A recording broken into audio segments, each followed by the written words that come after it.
चलिए आज एक ऐसे केस की बात करते हैं जो हमें उस अंधेरे की गहराई में ले जाता है जहां परम शक्ति पाने के लिए एक सौदा किया गया था।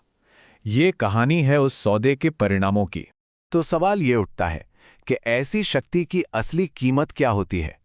ये एक ऐसा सवाल है जो इस पूरी कहानी के बिल्कुल केंद्र में है, और हम इसी केस फाइल के जरिए ये समझने की कोशिश करेंगे कि जब कोई ज्ञान की हदों को पार करता है तो उसे क्या चुकाना पड़ता है। कहानी का मुख्य किरदार है आदित्य, एक ऐसा नौजवान जिसे जिंदगी की मुश्किलों और निराशा ने एक ऐसे रास्ते पर लाकर खड़ा कर दिया जहां से लौटना आप कह सकते हैं लगभग नामुमकिन था। सोचिए, आदित्य की दुनिया कितनी तेजी से बिखर रही थी।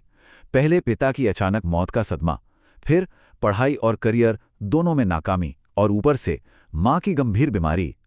जब एक साथ इतनी मुश्किलें आ जाएं तो इंसान टूट जाता है, और कोई भी चमत्कारी या कह लें अलौकिक समाधान बहुत आकर्षक लगने लगता है।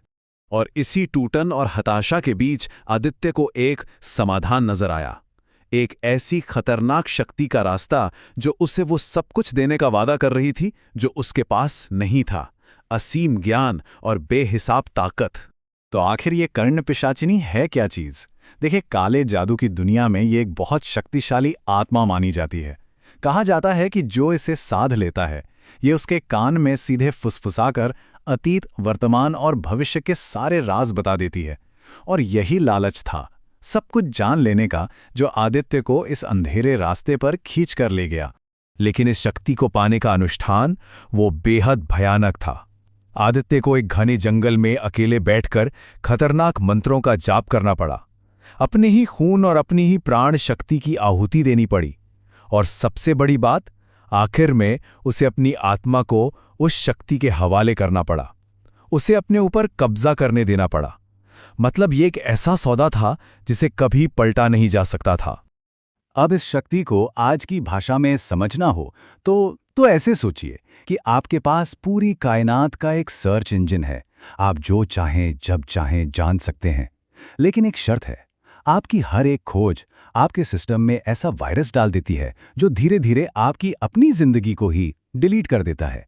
तो सौदे की बड़ी बड़ी बातें तो बहुत आकर्षक थीं, लेकिन अब बात करते हैं उन शर्तों की जो छोटे अक्षरों में लिखी थीं, क्योंकि सबूत ये बताते हैं कि ये शक्ति दरअसल एक परजीवी की तरह थी, और इसका असर आदित्य के आसपास के लोगों पर बहुत बुरी तरह से पड़ने लगा था। गड़बड़ का पहला इशारा आदित्य की मंगेतर अंजलि की तरफ से आया। उसने बताया कि उसके साथ अजीब चीजें हो रही हैं, कभी बेहोश हो जाना, कभी रहस्यमयी चोटें लगना, और डरावने सपने जिनमें उसे एक भयानक आत्मा दिखाई देती थी। ये उस शक्ति की मौजूदगी का पहला खतरनाक संकेत था। लेकिन सबसे डरावनी घटना घटी अंजलि की मां के साथ। एक रात उनका चेहरा एकदम पीला और सफेद पड़ गया। वो एक मूर्ति की तरह सख्त खड़ी थीं और गहरी लंबी सांसें ले रही थीं। फिर अचानक उन्होंने गाढ़े काले खून से भरा एक बर्तन फेंका और उसी खून को उठाकर अपने चेहरे पर मलने लगी। ये इस बात का पक्का सबूत था कि कर्ण पिशाचिनी का बुरा साया अब फैल रहा था। जब हालात पूरी तरह से काबू से बाहर हो गए तो इस सौदे को तोड़ने और उस बुरी शक्ति को खत्म करने के लिए एक आखिरी हताश कोशिश की गई, और ये टकराव हुआ एक मंदिर में। मंदिर के अंदर का नजारा वाकई दिल दहला देने वाला था। आदित्य को एक हवन कुंड के पास रस्सियों से कसकर बांधा गया था। उसका चेहरा खून से लथपथ था और वो दर्द में किसी जानवर की तरह छटपटा रहा था, तड़प रहा था। साफ दिख रहा था कि उसके अंदर एक भयानक जंग चल रही थी। तो सवाल ये है कि उस शक्ति का सामना कैसे किया गया? मंदिर के पुजारी और अंजलि के पिता ने मिलकर जवाबी अनुष्ठान किया। वो लगातार शक्तिशाली मंत्रों का जाप कर रहे थे। उन्होंने पवित्र जल को हवन की पवित्र राख यानी भभूत के साथ मिलाया और उस मिश्रण को आदित्य पर फेंका ताकि उस आत्मा को मजबूर करके हवन की शुद्ध करने वाली आग में धकेला जा सके। वो लड़ाई तो जैसे तैसे खत्म हुई, लेकिन अब समय था हिसाब किताब का। अब ये देखने का समय था कि आदित्य को मिली उस थोड़ी सी कामयाबी की असली और विनाशकारी कीमत क्या थी।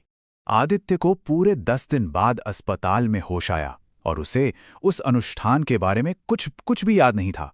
उसकी याददाश्त पूरी तरह जा चुकी थी। लेकिन फिर एक एक करके उस तक बुरी खबरें पहुंची। उसकी मां की हार्ट अटैक से मौत हो गई थी। उसका करोड़ों का स्टार्टअप पूरी तरह डूब चुका था। और अंजलि, उसने अपना रिश्ता हमेशा हमेशा के लिए तोड़ दिया था।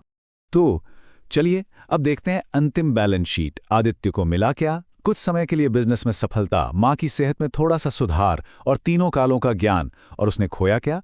माँ की जान, अपना पूरा कारोबार और पैसा, अपनी मंगेतर का प्यार और विश्वास, अपनी यादें और हर तरह का मानवीय रिश्ता। तो अब समय है इस केस फाइल पर अंतिम फैसला सुनाने का। इस पूरे सौदे का आखिरी नतीजा, अंतिम लागत क्या रही? फैसला ये है कि आदित्य ने सब कुछ जानने की शक्ति तो हासिल कर ली, लेकिन उसने वो दुनिया ही खो दी जिसमें उस ज्ञान का कोई इस्तेमाल हो सकता था। नतीजा था पूर्ण आध्यात्मिक दिवालियापन और एक ऐसा जीवन जो टुकड़ों में बिखर चुका था। उसे कुछ भी हासिल नहीं हुआ। और हम आज की बात यहीं खत्म करते हैं, एक सीधे से सवाल के साथ। अगर कोई ज्ञान हासिल करने की कीमत आपकी पूरी पहचान, आपके सारे रिश्ते, आपकी इंसानियत ही हो, तो क्या उस ज्ञान का असल में कोई मोल है? जरा सोचिएगा।